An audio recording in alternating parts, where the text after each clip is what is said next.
action. I can't get no call to action, but I try, and I try, and I try, and I try. Hello and welcome to Call to Action, the go-to podcast for anyone trying to make sense of the world of marketing, advertising and beyond. In an industry that is a minefield of utter bollocks, we aim to capture our heroes and allies from the front line to have a chinwag with. It's like Pokemon Go, with the single but vital exception that it's not a short-term bandwagon of shite. It's brought to you by Gasp, and I'm Giles Edwards, co-founder and MD. Today, I've caught Charlie Russell. Currently starring in Groan at the Vaudeville Theatre, Charlie is arguably best known for her hilarious performances in the hit West End shows The Play That Goes Wrong and the comedy about a bank robbery, alongside her long-standing friends in the Mischief Theatre company. Charlie has also performed on TV, in film and on radio, and her super skills also include singing, dancing, and, quite amazingly, the British Academy of Dramatic Combat's advanced specialisation in sword and cloak.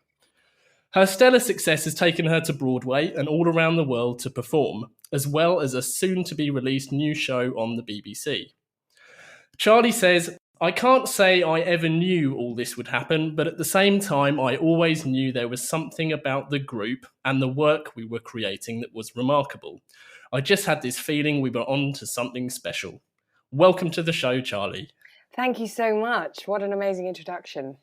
7 quick-fire questions then. Tea or coffee? Ooh, tea.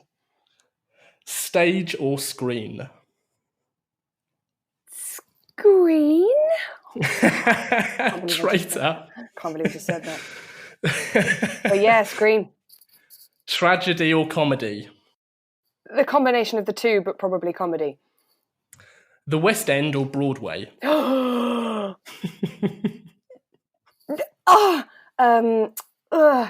mean, Broadway was amazing, but maybe Broadway.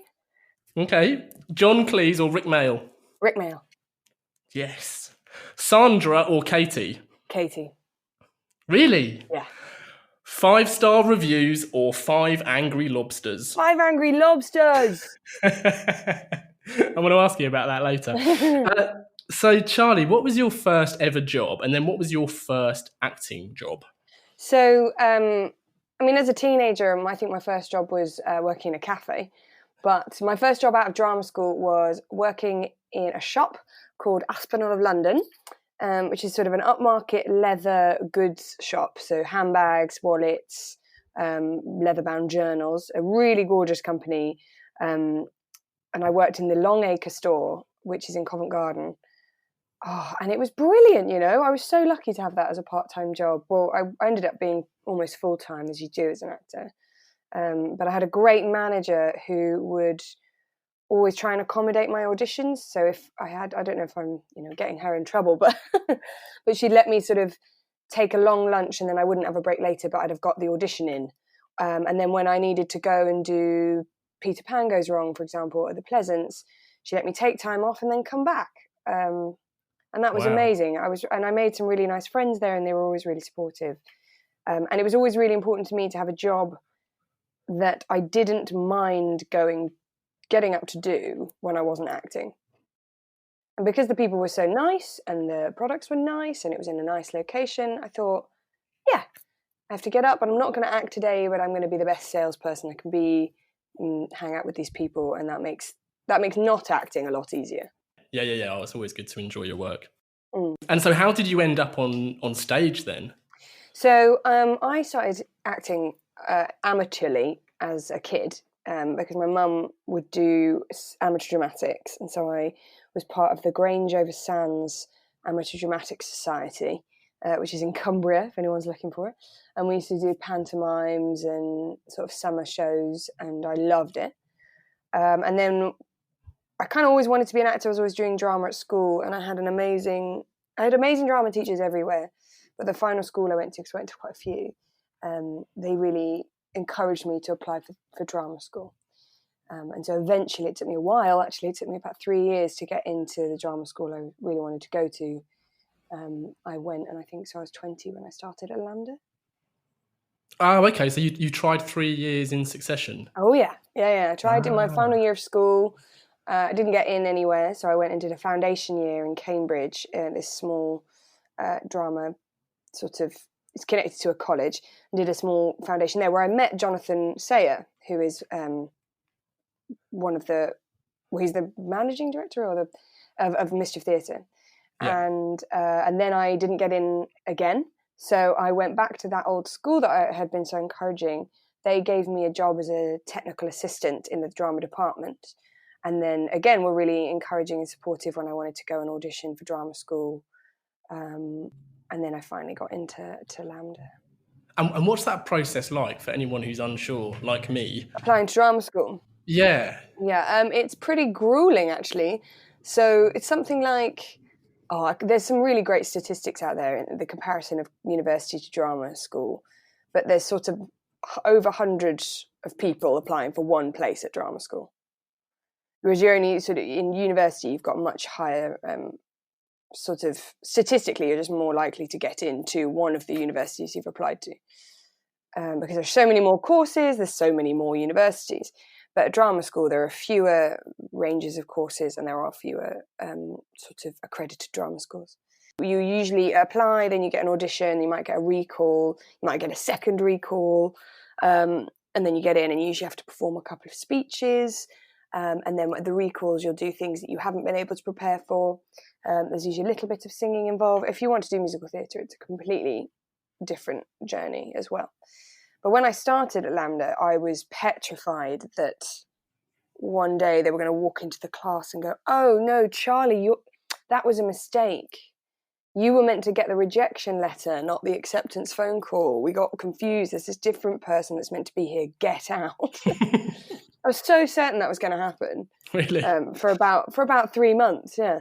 But I think everybody had it. And then you get there and you just meet the most amazing people, most talented people.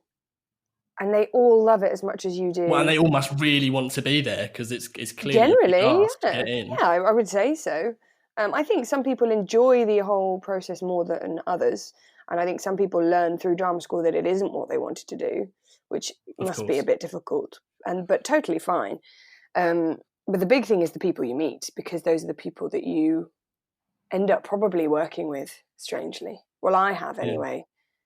Yeah, but you actually met Jonathan prior to Yeah, LAMDA. so I met Jonathan prior to LAMDA, and it was actually him that got me into Mischief. So I'd met Jonathan, he'd got into LAMDA that year, and I hadn't. And so I was working at that old school, and I was applying to drama school again, and I was saying to Jonathan, "I've got my LAMDA audition coming up. I feel a bit rusty. I haven't done any improv or any drama, really, for months." And he said, "Oh, well, I've joined this company that my friend set up, Henry Lewis, and loads of people from his foundation year come and rehearse this improv group on a Saturday or Sunday. Why don't you come and join that? They won't mind. And then you can do your audition the next day, stay with me, and you'll feel less rusty." What I didn't know was at the time they were looking for new members, new female members particularly. So I was secretly being auditioned for the company at the same time. So Jonathan was clearly in on that. I think so. I think he was sort of... The pressure wasn't there. So if they didn't ask me back, I would never know. Yeah, nice. You know, and that was kind of him. But he was very confident in my abilities, which is very sweet. And presumably those guys were ultimately Mischief Theatre. Yeah, so the people who founded it were Henry Lewis, Dave Hearn, Mike Bodie, Harry Kershaw, Josh Elliott. They were all there. I'm probably forgotten someone really important. And they were all there on that first day. We were improvising together. How did that interfere with LAMDA? So, yeah, we would do Monday to Friday at LAMDA. The shortest day was 10 till 5. The longest day was 9 till 9. And then we would have the weekend off, but people in Mischief, and not everyone was at LAMDA at that point. Some people were Rose Bruford or RADA. Josh was training to become a doctor. Henry and John were in the year above me. Nancy was working as an actor as well as other things, making music videos and stuff. And we would just come together at the weekend. So I remember lots of people in my year at Lambda saying, you know, oh, do you regret this now? Like, you can't get as drunk as us on a Friday night. And I would sort of say, yeah, God, it's such a weight around my neck. But actually, I was just pretending because I loved it. I loved this group of people so much. They were my favourite people. And you've described them as the funniest people you've ever met. Oh my gosh, I couldn't believe it. And I think if you get the opportunity to spend 6 hours in a day pissing yourself, you should take that. Yeah. Yeah, it was just so fun. So why did it change from the Scat Pack? Why do you think? we were having quite a few. So the Scat Pack, the name originated from the fact that scat music is improvised singing in jazz, right? To scat. And we were young, innocent people who hadn't understood the other connotations of the word. But when Mike Bodie had to be put in charge of cleaning up our Twitter followers because we had some dubious fans, and then we felt that eventually we thought it might be getting in the way of us going to slightly more established or prestigious venues. We were really trying to get to the Pleasance or Underbelly with our improv show at the time.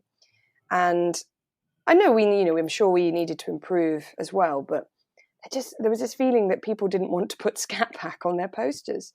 Oh, and then the big one was Dave was ordering himself. Do you remember, I don't know if you can still do it, Nike ID trainers, where you could get something written on them.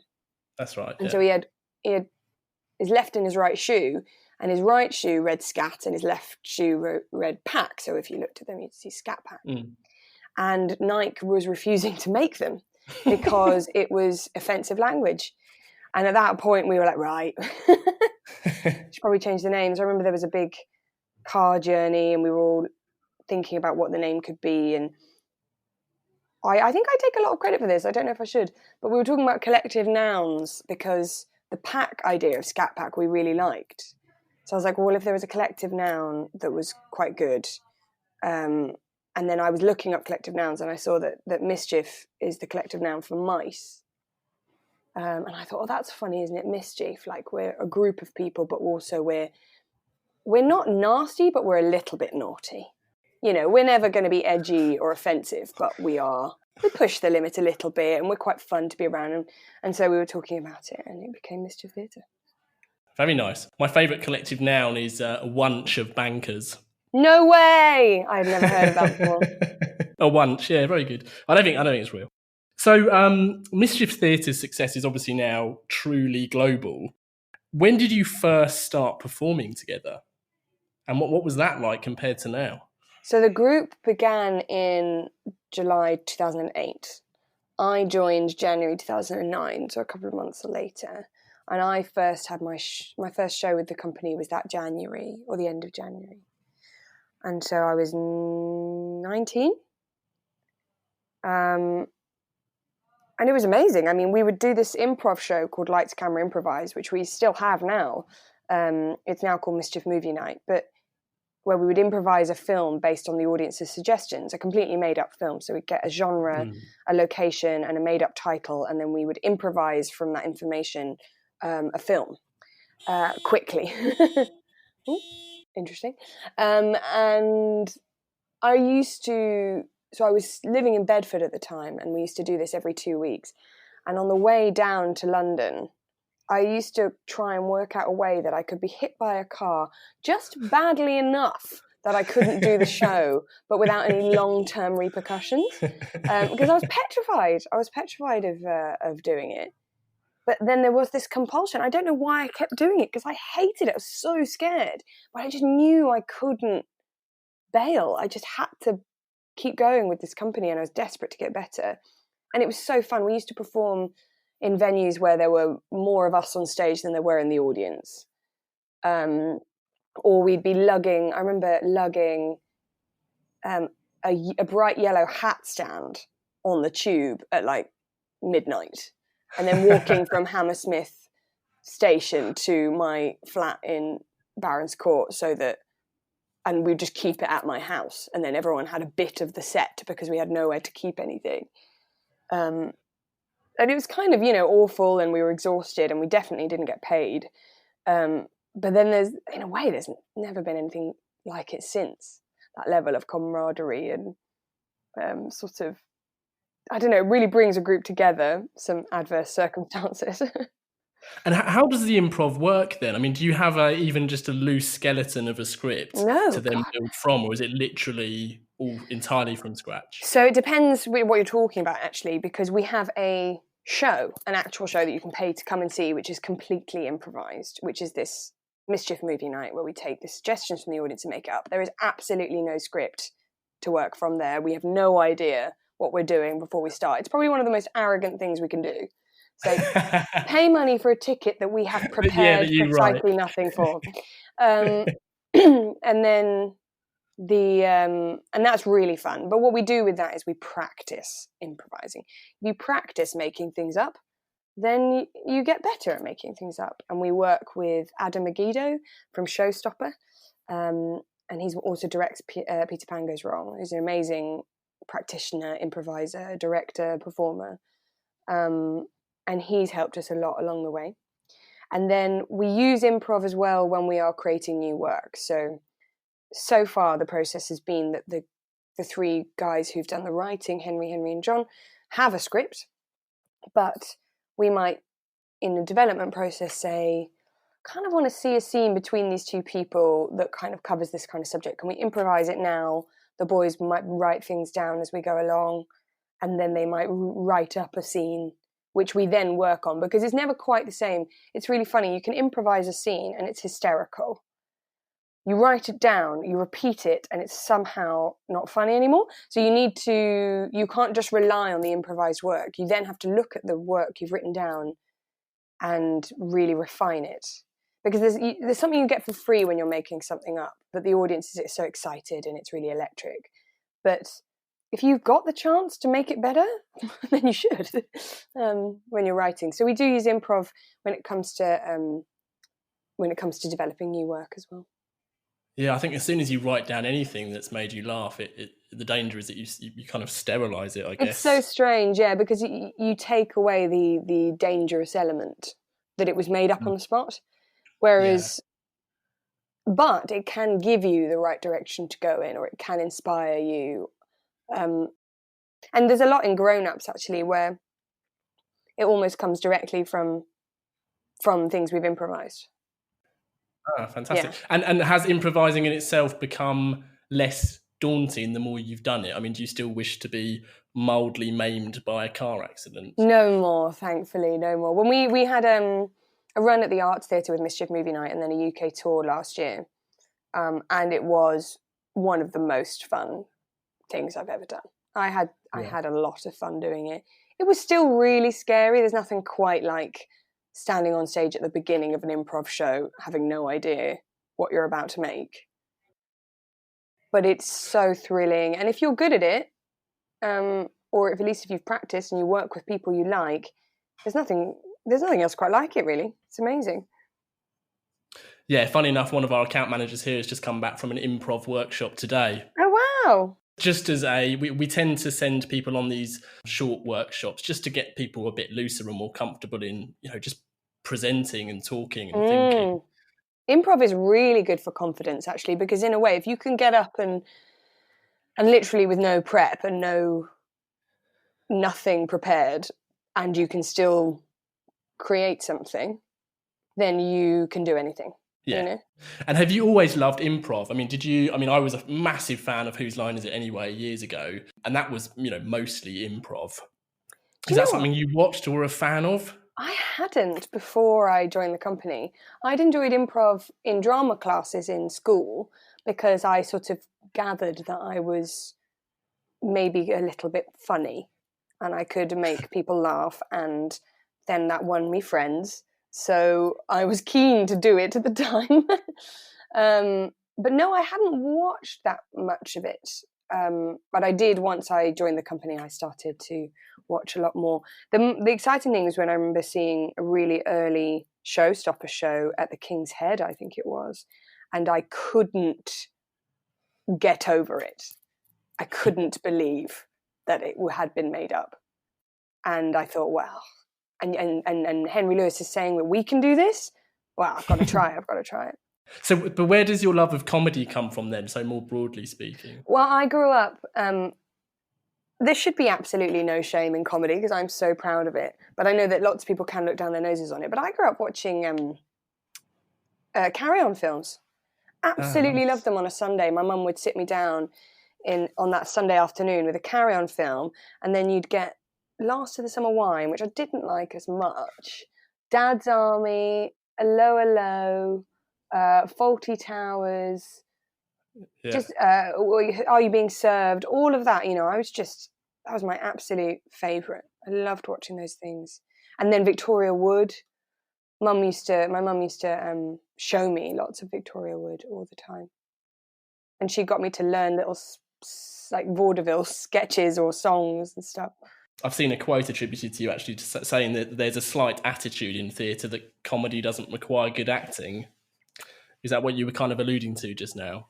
Yeah, but also because there's even snobbery within comedy that, carry-on films, well, that's just base comedy. Really? And you're like, are you joking? It's so popular. It's so mainstream. It attracts so many people. I think it's really dangerous to be highbrow about comedy because you are just making someone laugh. There's quite a clear sort of success or lack of success.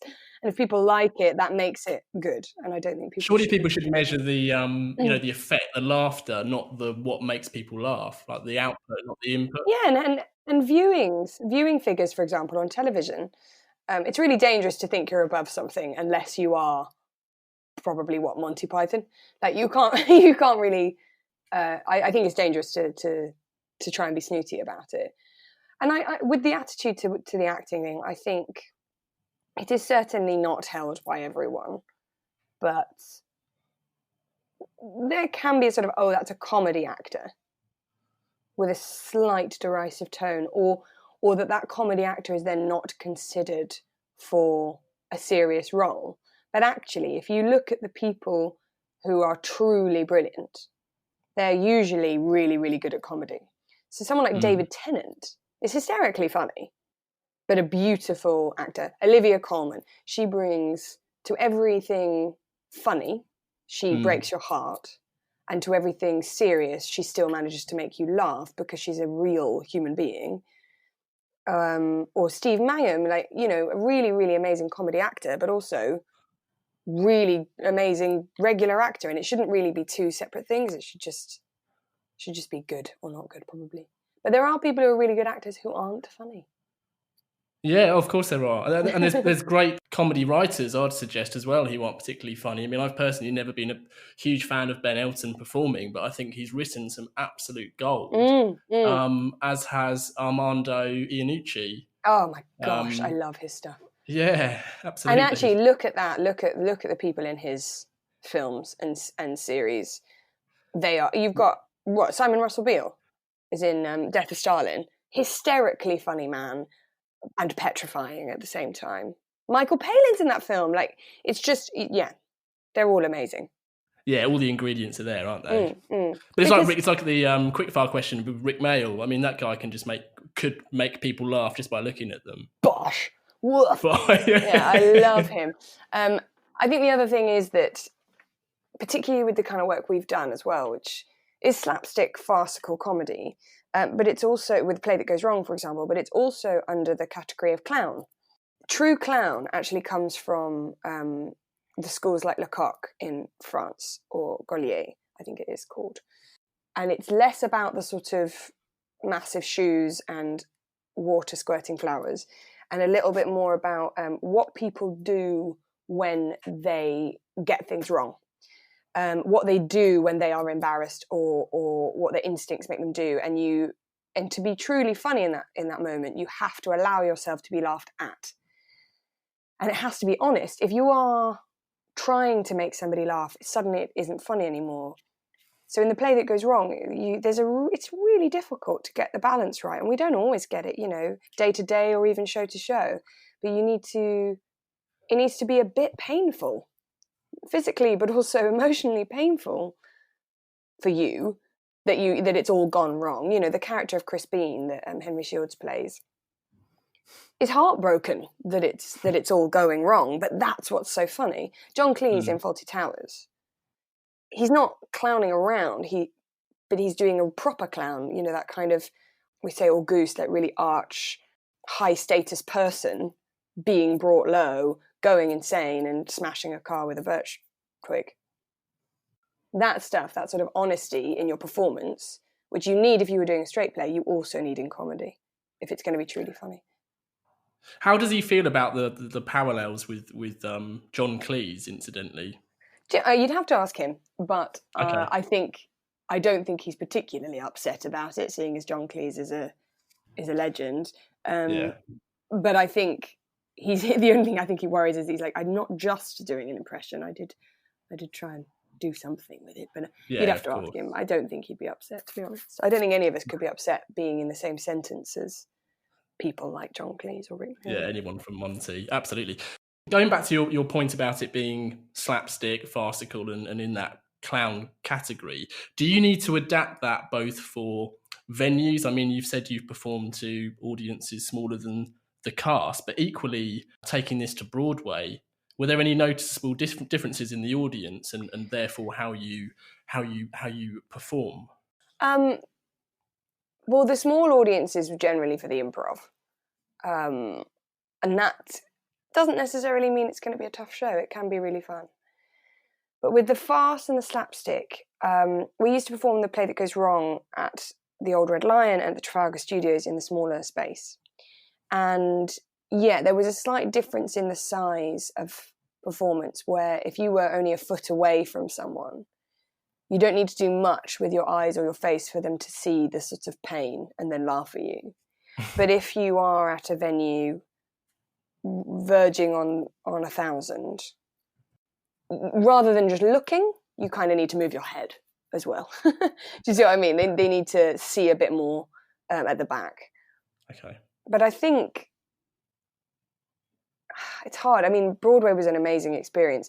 But at the same time, you know, you've got to do the show you love. If you keep changing just trying to please people, you'll kind of lose your authenticity and the reason why you started. You use the word pain there. I mean, we've my wife and I went to see you guys perform Play Goes Wrong 3 times, and each time the fight you had towards the end, genuinely, I mean, clearly it was brilliantly acted, but at times did look really painful. The thing is, we came up with that fight before we had any money and any one official coming in to check that it was okay. So in the early days, yes, Nancy and I used to come home with giant bruises, and we've injured ourselves before. But really, you should be able to do it without hurting yourself if you're doing it right. The art of sort of stage combat is to try and make it look as real as possible without actually making the audience worry for you. They should wince, but they shouldn't get concerned for the actor. They should only be concerned for the character. And it was a very finely tuned, choreographed dance. And what was interesting was that even though the moves are exactly the same, if one of you is out and there's an understudy, or if you do it with a different person for a different reason, it suddenly becomes quite scary because the beats aren't exactly what you're used to. And so you have to be really present and really aware of everything. You certainly can't kind of coast. But you can't really coast anyway, to be honest, because it is bloody dangerous. And hugely fun. Did you enjoy that scene? Yeah, I absolutely love it. It's really fun. It's quite tough because as Sandra, you've been off the stage for quite a long time. So you come on at the beginning of the play, you're on, and then you get knocked out, then you're off, then you come back on and you immediately start screaming and running around. So you have to have kept yourself physically and vocally warm throughout that time, because otherwise you can sort of sit and then you're cold when you come on stage. But actually you need to match what everyone else has been doing on stage for the last half an hour. Yeah, that makes sense. And then the Goes Wrong shows themselves, they've now made their way onto screen, which is great and testament to the success that you've had on stage. What are the main differences in acting and producing for screen over theatre? I mean, Or is it the same? I'm probably... It's sort of... It's strange. There are huge differences, but... So the big difference will be the audience changes. When we've been doing the Goes Wrong show for the BBC, we have had live studio audiences, which is amazing to have a real audience there laughing. But you have to pre-record some bits, which is when you do it during the day before the audience have come in, just because it's a stunt or something, or it affects the show and would make that evening take 5 hours as opposed to 2 or 3. Yeah. So when you're pre-recording, you have no audience, and the crew and the director and everyone, they can't laugh because it would affect the shot. So you worry that it's going terribly. But you have to sort of have faith in the fact that we were really lucky. The BBC and Big Talk organised it so that we had 2 weeks of rehearsal per episode before we went to film the episode. So in that time where everyone was allowed to laugh, you worked out, oh, okay, I know how it needs to be done. And so there was a real skill then required to just trust that performance that you have been rehearsing and not sort of freak out because now nobody's laughing. Just do what you have rehearsed. And then the other element to TV is that there's an additional audience member, a very special audience member, which is your camera. And so now suddenly you're reverting, even though technically your viewing figures might reach millions, okay, but you're not performing it live to millions. And in fact, you're as close to those million people as you were back in the Trafalgar Studios, about a foot away from the person on the front row. So now you're sort of almost going backwards, and it doesn't need to be that big. So my character is very vain and self-conscious and self-aware, and so often checks in with the audience that they enjoy her. Okay. And so I then moved that to the camera. So now it needed to be even smaller, and I hope it's small enough. We'll see when it all comes out. It needs to be more subtle because the camera, my face is now takes up most of the screen now, in that section or something. So you have to... It's a really fun dance and a really fun puzzle to put together. But when you're in theatre and you've got 500 people or 800 people, it's extremely special because every night is completely different and you have to play to that audience and not the audience you had the night before and not the audience you want and, not the audience you were hoping for, the audience you have. And that means that it stays really fresh. And is that a consistent challenge that you guys face and everyone who performs faces them? That crowd being different each night?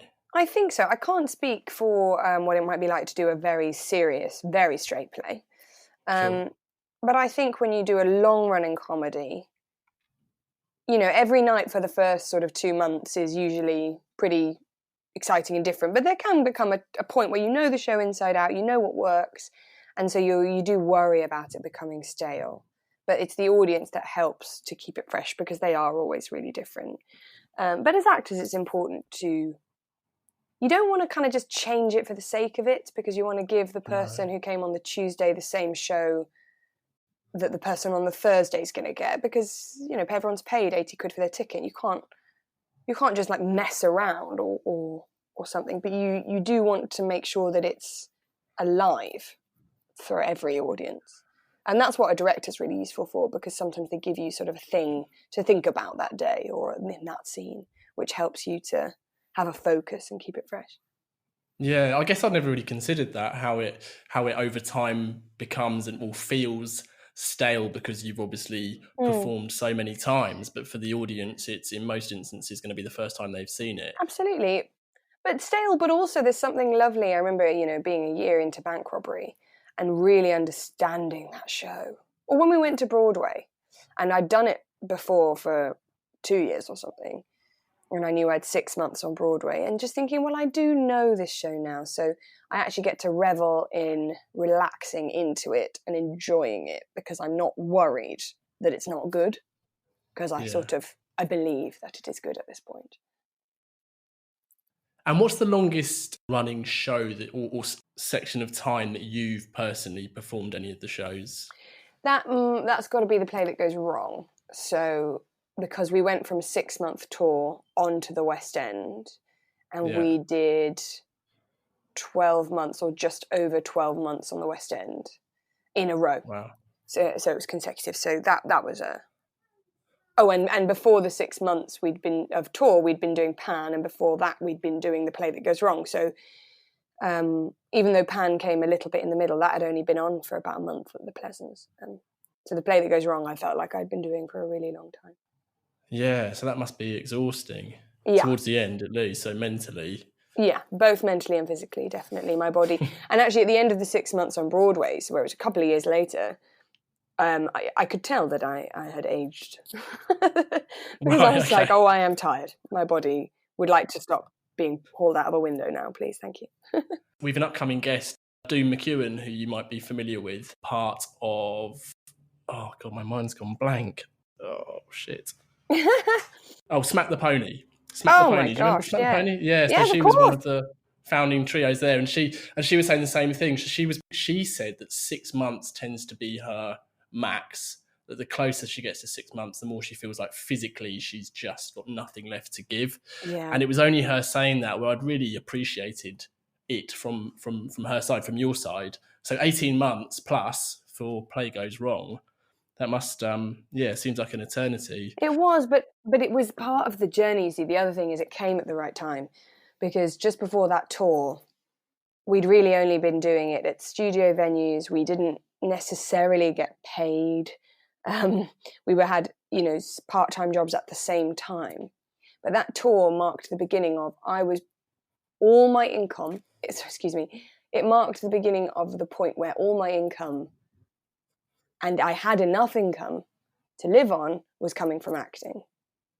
And that was very exciting. And it was also the beginning of the journey of The Play That Goes Wrong, which, you look now and you go, oh, great, we have an award, or it went to Broadway. But at the time, I had never been on a UK ¡1 tour. Fantastic. And that was so exciting.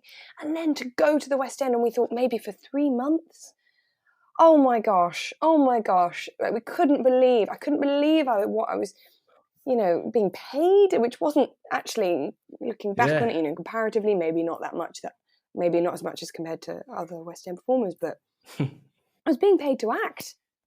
And then we got to do the Royal Variety, and then we got an award, and then it kept going, and there was a second cast. And so really, you don't ever jump from nothing. It's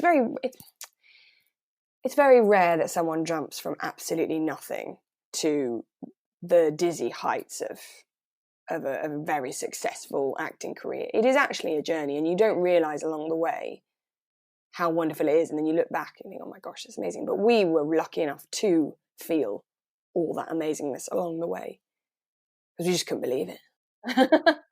Yeah, and if you think exactly that, and exactly the success that you had from that, Pan Goes Wrong being on the BBC, was it last Christmas? No, Pan Goes Wrong was years ago now. That was 2016, 2017 maybe?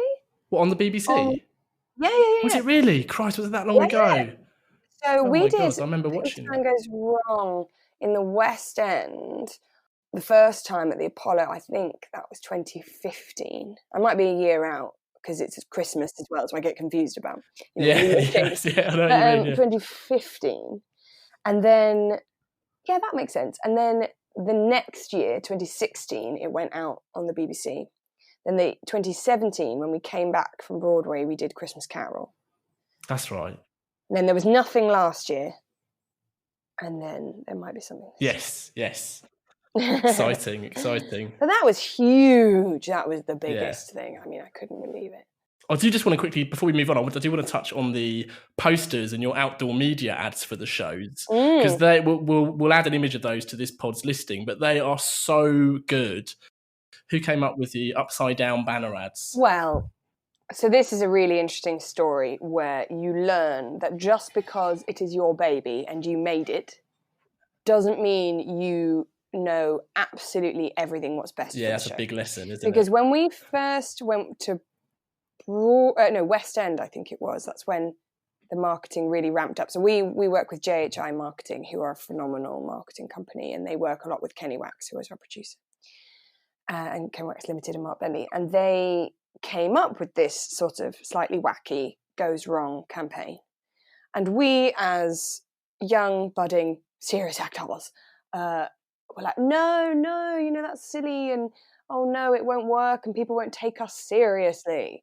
And it just goes to show how absolutely wrong we were, and how brilliantly JHI pitched that, and they really nailed it. And ever since then, you have to just understand that, people who do marketing really absolutely know what they're talking about, and they're amazing. They've always come up with such phenomenal campaigns. They do work with us in that they might check ideas with us or suggest new ideas, and we might sign off on that in a way.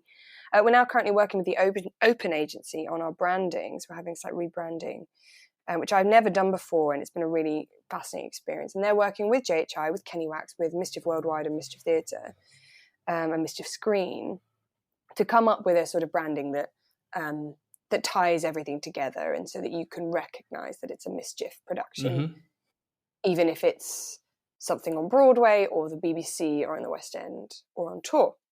And that is a really exciting process. It's not completely finished, but we do have a new logo. And the Open Agency have worked really closely with us and talked to us a lot about what we think about the company, what we see ourselves as.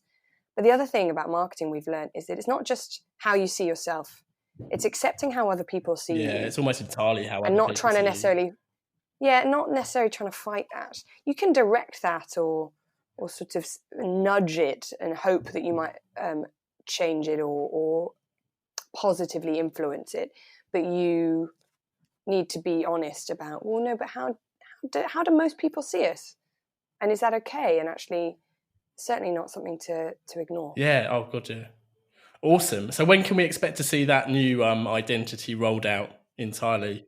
I can't say, but I know that the new logo is out.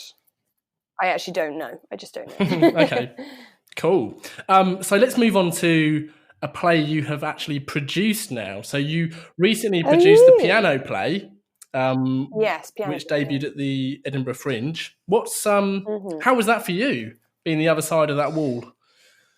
So funny you ask that question. There's a drama teacher at Lambda who, after every exercise he'd go, and how was that for you? And you'd think, I don't know what I'm meant to say. I found it extremely challenging. I had not worked as solely a producer before. I have done a little bit of co-producing with Mischief Movie Night, and I've taken on occasional jobs with Mischief. And I thought I was really experienced, and then I learnt that I wasn't.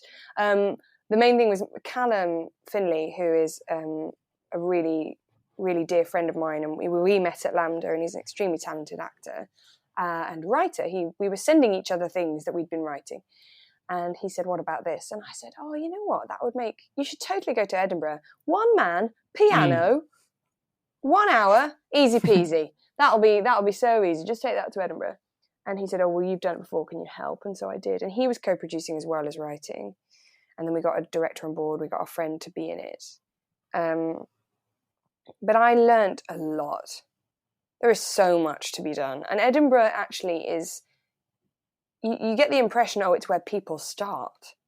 But it is not easy.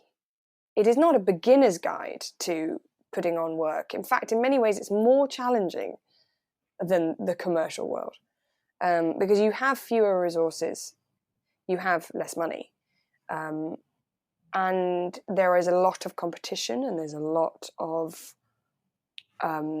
of things to think about. I loved doing it. And there's a lot of opinion as well. A lot of opinions. Yeah, I mean, I really enjoyed doing it, and I loved particularly working with Callum and Matt Hassel and Ed. And it went down really well, and I'm so proud of the show. But I also learned that I don't think that is the job for me. Okay. And I think what's interesting is I never used to do that. I never used to try something that I wasn't sure I could do. I was quite risk averse as a child. I sort of focused on the things I was already good at, didn't really push myself out of my comfort zone. And doing this producing, I really, really did. And then I learned, it's okay to know that this isn't your strength maybe, or that you've got a lot to learn, or that it's not something you could do without also being artistically involved. And so I've actually learned a lot more than I thought I would. I've grown in confidence, and it makes me want to make more work. I just need a bit more help. Yeah, okay. Callum's really good at it, actually. He's amazing. Oh yeah, well, I mean, everyone has different criteria to measure success, but from what I've seen, it's had huge success and been reviewed brilliantly. So yeah, we were so lucky with the reviews. We had really nice audiences in Edinburgh, really lucky. Underbelly were a great venue to be with. We previewed at the Other Palace, and we might even go back there. It's really exciting, and we've been supported along the way, particularly as well because we did a Kickstarter, and actually everybody who got on board, either by donating or just by sharing it, if that's all they could do, but that was so helpful. And it's amazing how supportive people can be if you are genuinely just trying to make something good. Yeah, absolutely. It's lovely. Yeah, it's reassuring as well, isn't it? Well, it's great that even if, as you say, it's maybe made you realise that you would want to do something with more people involved, or perhaps, delay doing any more productions. But it's important, isn't it, that people do that? So that risk aversion is true in all walks of life, and we talk about it quite a lot, and always try to encourage people that come through our agency to fail, to just fail, because no one's ever going to succeed unless they fail. So just keep failing and do it lots. It's just basically, yeah. Do you know what? It's really interesting. Dave in the company, he teaches a lot of improv as well, and he's been interviewed a lot. And one of the big things he says is that the best thing you can really do is become familiar with failure. Yeah. Familiar with it, treat it as an old friend, because actually when you take the teeth out of failure, it's really fine, because you just learn so much. And I actually, I don't think I necessarily failed in inverted commas with piano play, but you might argue that me realising it's not the career of my dreams, is that failure? Well, not at all. Exactly. It's so useful. Yeah. And also I had so much fun, and I learned more from that really difficult thing where I pushed myself out of my comfort zone than I do from doing the thing I've always been able to do, and I think improv is really important. The best thing you can do in improv is fail, because if you try really, really hard and it works and you make something really funny, then great. If you try really, really hard and it fails, then it'll probably be funny because you failed. And so that's also a win. But if you just don't make a move, that's when it's dead. You just got to make a move. Yeah. And actually that needs to be celebrated more. We had a great pod with Rory Sutherland recently, and he talked about his dad. Funny enough, there were parallels with his dad and mine, who had both lost a lot of money. Or firstly, made a lot of money, and then lost a lot of money in a crazy "why the fuck did you do that" type of thing. And he said, "But fallen, we need to celebrate failed entrepreneurs as much as we celebrate a fallen soldier. I mean, these guys are trying and doing, and it might not have been successful, but it could have been something completely out of their control. I think that whole process is what's so important, but mostly because it's what holds people back in their life throughout your entire life. It's that aversion to risk and fear of what might happen that, never does really, that stops people actually living. And that's the biggest issue with it. I know, I'm sure you guys talk about it all the time, and I don't know the statistic, but wasn't it like Steve Jobs had loads of failed companies or ideas or something before he had his big success? And even in grown-ups, I remember the rehearsal room, we had a bit of a tricky situation. We couldn't work out how to fix it. And so I was like, okay, guys, I don't think this is the answer, but here are my thoughts about how we could fix it, and we're going to try it. And then we'll see what happens. So we did, and it wasn't the right answer. But then that gave, I think it was Henry Shields. He went, "Oh, it's not that, but it's something one step on from that." Yeah. But I wouldn't have known that the answer was what it was if you hadn't basically failed, because now I know what it is, because it's sort of a bit like that, but it's not quite like that. I mean, it's hard to describe without specifics. Yeah, no, that makes complete sense. Yeah, no, it makes complete sense, though, because it's not necessarily coming up with the right answer, but it's just a momentum and just keep moving. Because keep moving and learning. Okay, it's definitely not this. Well, it's definitely not this. Yeah. And then you're more likely to find out. I found that with piano play a lot. We failed a lot, and that's what helped it to become as good as it is. But the thing is, it's still growing. Yeah. And that's really exciting. And then Callum and I want to work again together. So we do want to make something else. He's written an amazing play, and I've got someone involved who I think would be really, really good artistically, and we're all going to meet soon. And that's really exciting. And I didn't feel confident enough to try with that play because it's bigger before. But after piano play, I've gone, well, do you know what? Maybe I can now, because I took a step forward. So I can just take another step rather than a leap. Just keep taking some steps, keep going. Yeah, absolutely. I think you're right about Steve Jobs. There's numerous examples, but one, funny enough, someone told me about recently. It's not even the best example by a stretch, but the guys who made Angry Birds app, that little game, that was their 26th app, and 25 bombed, and they lost hundreds of thousands of pounds in that process. And now they have a franchise that is popular and has movies. No, it's ridiculous. Right? Yeah, it's ridiculous. Oh, it's amazing. I've got some listener questions I'd like to put to you, but before I do, I just want to quickly plug and congratulate you for running the Royal Parks Half Marathon at the weekend for Women's Trust. What a fantastic cause! Yeah. So, and you've smashed your fundraising target. I think you were on 150% last time I checked. So awesome. I was really lucky. So the original target was £500. I thought I can do 550, and I think we're on over 800 now. And it was for Women's Trust, which is an amazing charity that provides free therapy for survivors of domestic abuse in London. So something like £10 helps them to maintain a room. £50 pays for a woman's session. Wow!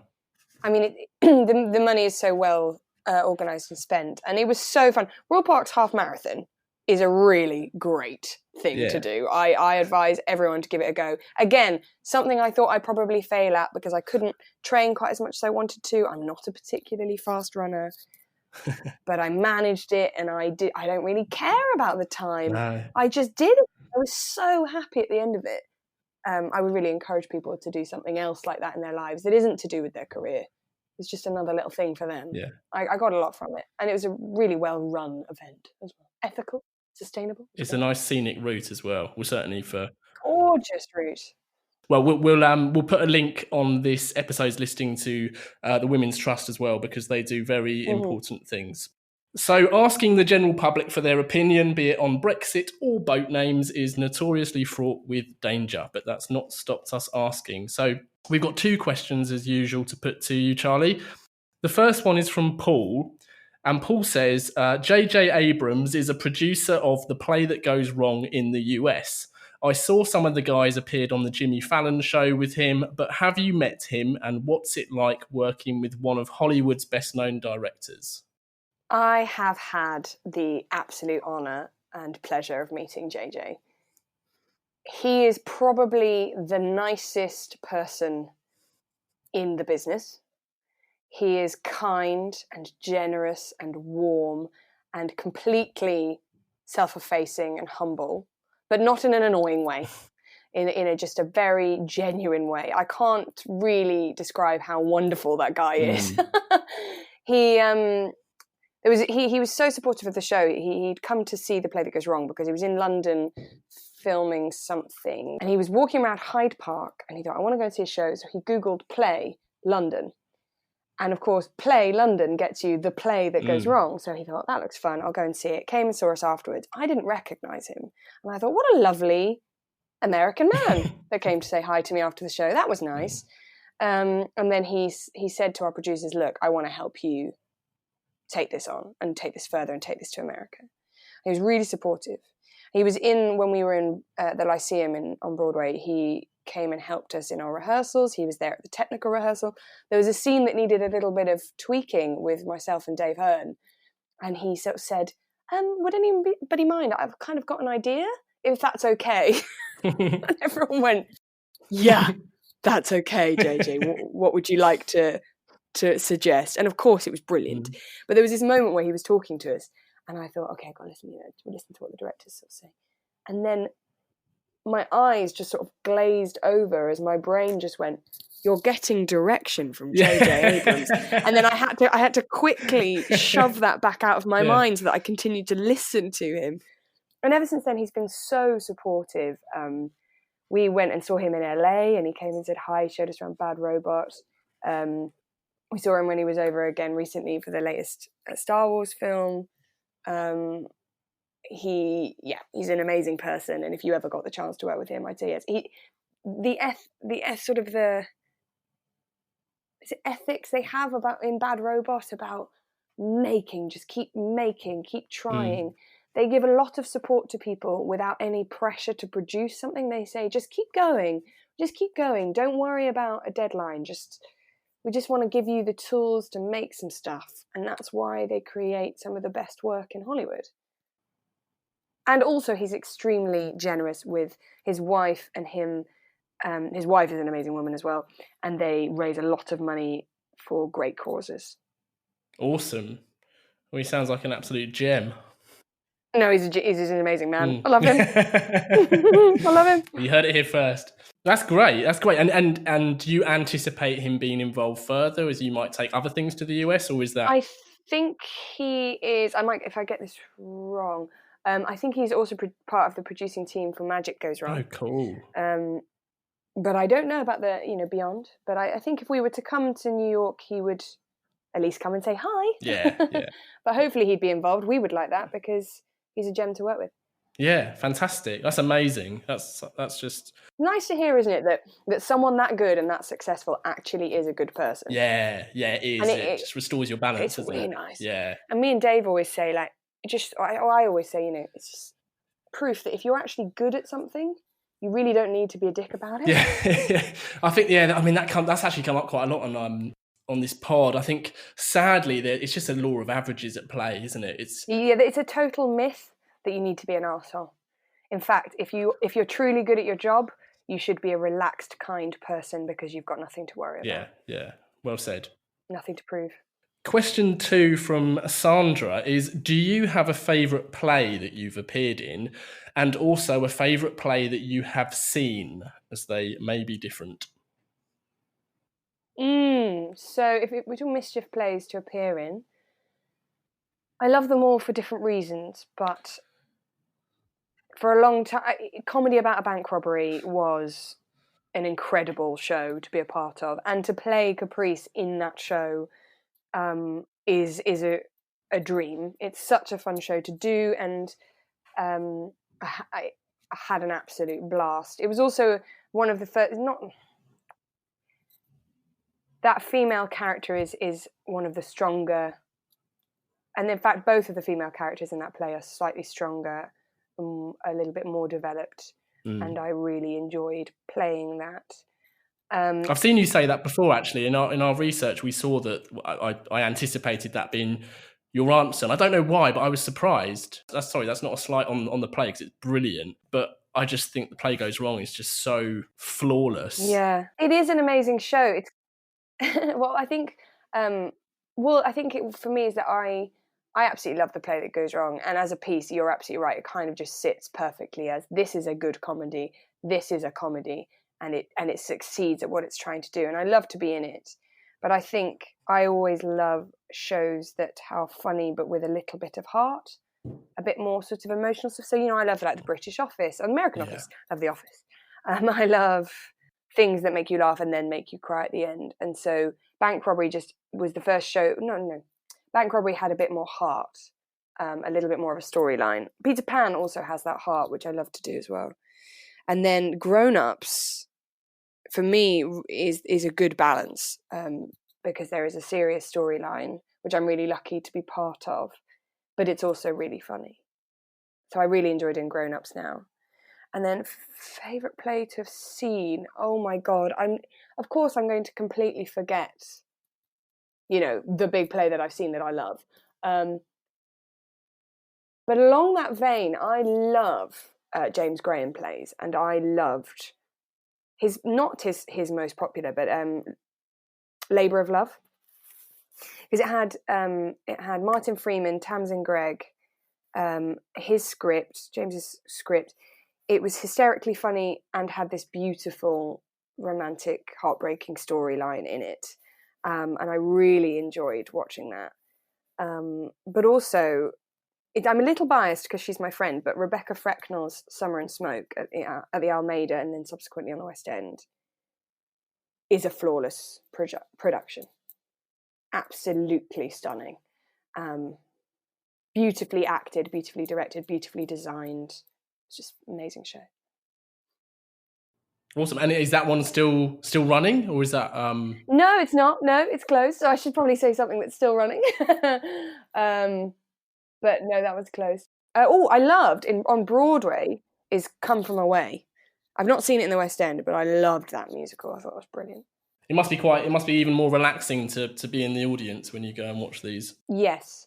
I find it difficult to be in the audience of an improv show, or even one of our own shows, because if I watch the play that goes wrong, my body twitches at the same time that I would have been twitching, in the show, because it's like this muscle memory. I hear my cue and my sort of muscles go like spasm. And so it can be quite a tense experience, even though the actors are amazing and I love watching them and the show is great, but my own sort of muscle memory makes me nervous again and gives me this shot of adrenaline. So it can be quite tiring seeing one of our own shows. Yeah, you must kind of live through it as if you're on stage. Was it, I meant to ask you earlier actually, was that really challenging to cast people to play the roles that you had come to play so closely and tightly? I think at first it was, because we weren't entirely sure where the character sort of ended and the actor began. Yeah, of course. Was, does Max need to be like that because that's what Max is like, or is that just what Dave brought to it, and can we allow another actor to bring something different? Where, which bits can we let go and which bits do you want to keep, and that kind of thing. But over time we've learnt, really the essence of each character, and it's so much easier to cast. We're really lucky that there are brilliant actors out there who'd like to be in our shows. The second cast of The Play That Goes Wrong was filled with a lot of other Mischief Theatre members because they are the people that knew the kind of work we were doing. So Bryony Corrigan, who's in Groan was the second person to play Sandra on the West End, and I watched her performance and went, oh, that's how it should be done. She is that good. And we were really lucky to have people like her and James Marlowe and Niall Ransom and Laura Kerman and people like that in our shows after us. Yeah, and I suppose everybody individually brings something extra to each role anyway, and it would be silly to think there's a hard line or divide between the character and the actor. You just got to work out what it is. You want every actor to feel free to bring something to it, but at the same time, like we were saying about, people on Tuesday seeing the same show as the people on Saturday night, the people 3 years ago and the people now should be technically seeing the same shows. I imagine it's similar in other industries actually, when a new team takes on a product, they want to bring something new to it, but you must maintain the essence of what makes that product that product. Yeah, of course. Though I refuse to believe anyone can look and smirk at an audience like Dave does. He is so popular. It's ridiculous. It's very annoying. He's a very annoying man to live with, but because his head can't get through the front door. But no, he is extremely popular and very good. Yeah, he is. He's absolutely fantastic. So the final part then of the interview, Charlie, is our 4 pertinent poses that we put to everybody. What advice would you give to your younger self? Well, interestingly, we've talked about it. I would tell myself to fail more.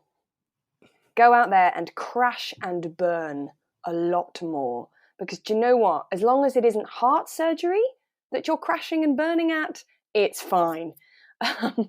You just go out there and fail a little bit more. And not just in your work, but maybe in other parts of your life too. Tell that person how much you love them while you still can. If you could banish one thing from your industry, what would it be and why? There's a few. Go on. But I think it's something that's been coming up a lot lately, and I think it's really important, is the attitude that some people have about understudies in a show. I hate that understudies can be separated from the ensemble.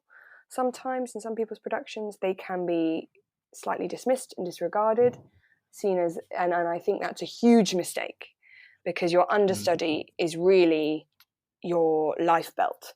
Your understudy is a person who makes sure you don't get to cancel a show. So you better honor and respect that person and the work they're putting in, and give them the tools to do their job properly. Stop giving them no time to rehearse or no run-throughs with the actors they would be on stage with.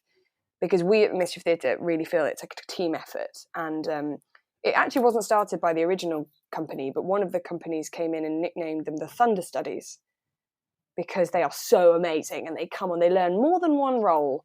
They sometimes get no time before they are told they're on stage. And they nail it, and they stop that show being cancelled. They mean that audience gets the same show that someone else did the night before. And I think people need to see it as a team rather than a hierarchical situation. Are there any books you would recommend to our listeners? Oh my gosh, I love reading so much. So, God of Small Things by Arundhati Roy is amazing. If Nobody Speaks of Remarkable Things, I think that's John McGregor. I'm currently reading Frankenstein by Mary Shelley, which is not what I expected at all. It's blowing my mind. One of my favourite books ever is Jane Eyre.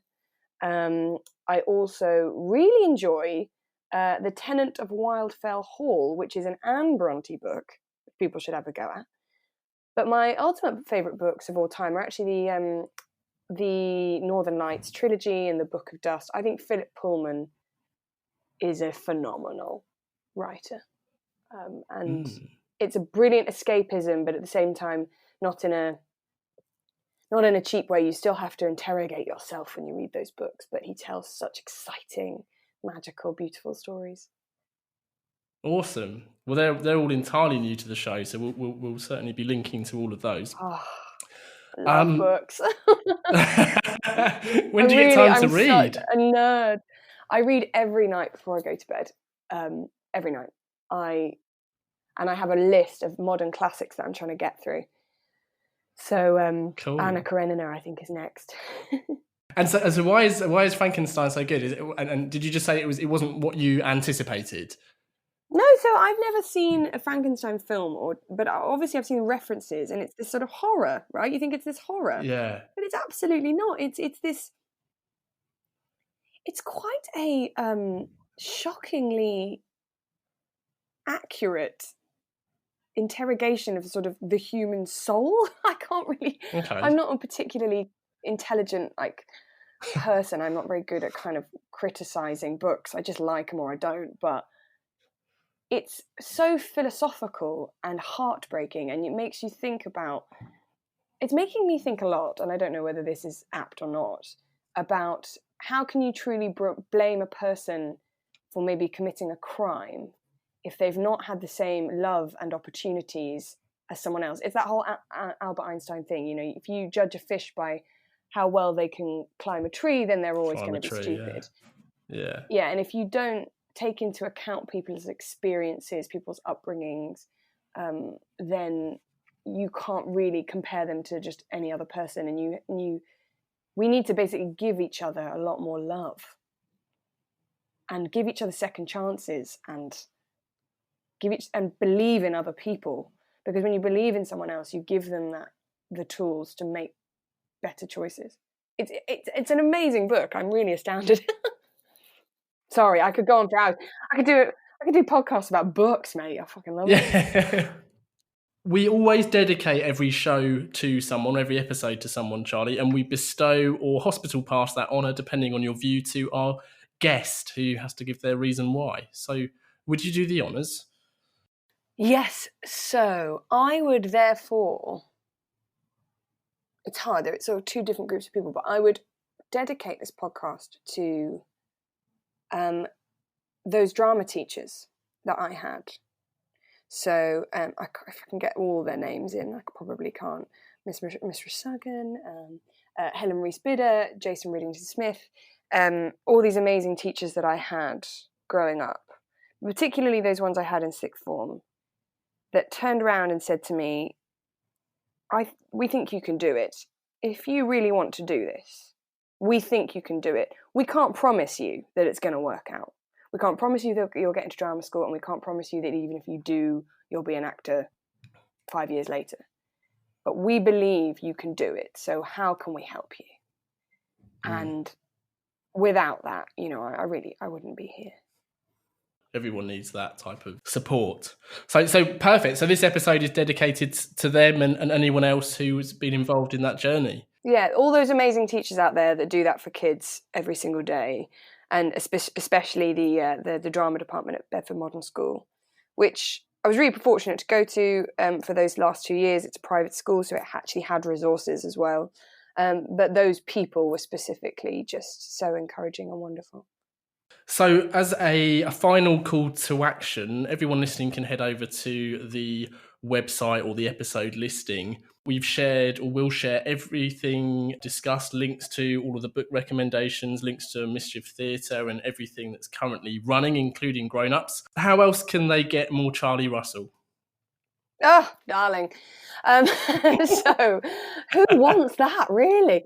So on Twitter, I am at CF_Russell. And I am a bit addicted to Twitter. So I enjoy cat memes, particularly, if you want those. And yeah, Mischief Theatre, Grown Ups at the Vaudeville, The Goes Wrong Show on BBC One. You can also... my agent is Chloe Brayfield at Amanda Howard Associates. And I usually put things on Twitter if it's something you can come and see or watch or read. I also did a podcast. I don't know if you can do cross podcast promotion, but yeah, I'm sure we can. It's an amazing podcast called The Grief Cast, run by Carrie Lloyd, and I had an episode in The Grief Cast, which is a completely different style, and I tell a story in that a personal story, but it might be useful to people. So you could listen to that or listen to other episodes as well. There are 100 episodes now to go through, and they're amazing. Perfect. We'll certainly link to that, and I think that's on your Twitter as well. I think you've shared that. It is, yeah. Perfect. Well, Charlie, thank you so much for joining us. It's been a real pleasure and a privilege to talk. Thank you for having me. Thank you so much. And finally, thank you to everyone listening. If you've enjoyed this episode, please tell someone else about it and keep the guest requests and questions coming in.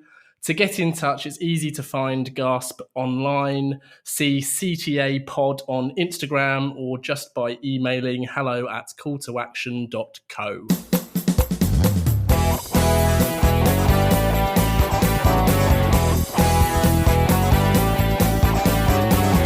I can't get no call to action. I can't get no call to action, but I try, and I try, and I try, and I try.